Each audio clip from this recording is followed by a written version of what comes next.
नमस्कार, छायाज किचनमध्ये आपले स्वागत आहे.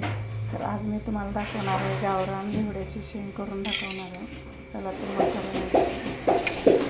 तुम्हाला दाखवणार आहे घेवड्याची शेंगेची भाजी करून दाखवणार. तर हे बघा, घेवड्याची शेंग गावाकडून एकदम ताजी आणलेले आहे. आता आपण ह्याला निवडून घेऊया. हे बघा किती छान असं शिरा निघतात बघा, ताज्या शेंगा असल्यामुळे. बघा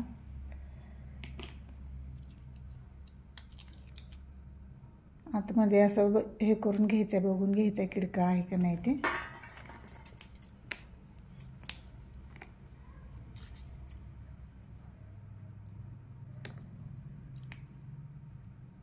अशाच आपण आता सगळ्या शेंगा निवडून घेऊया.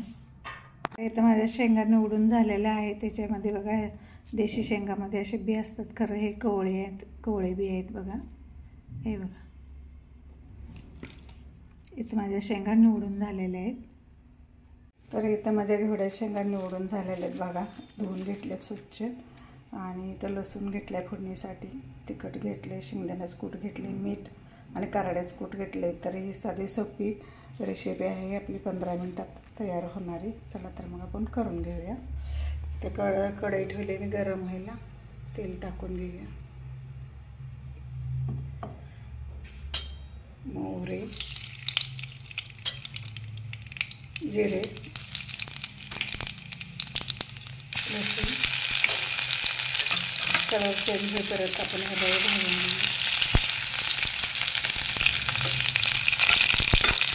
कलर चेंज झाले आपण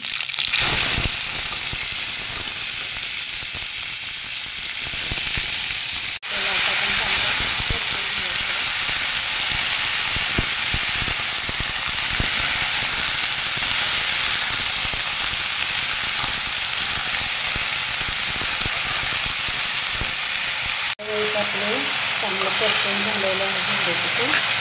आपण आता ह्याच्यात तिखट टाकूया. तिखट छोटे 2 चमचे तिखट घेतले. थोडीशी हळद टाकूया आपण.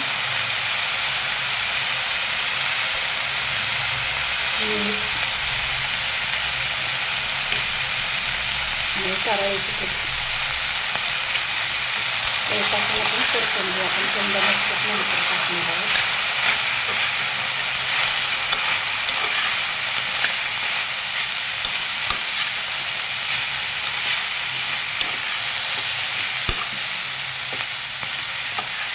तर आपलं हे असं परतून झालेलं आहे. आपण आता ह्याच्यात पाणी टाकून घेऊया आणि 5-10 मिनिटं आपण शिजायचं.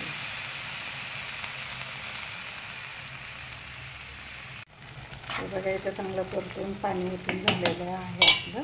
आता याला झाकून ठेवून शिजू दे. हे बघा, इथं आपली भाजी शिजलेली आहे. आपण खूप भाजी शिजली.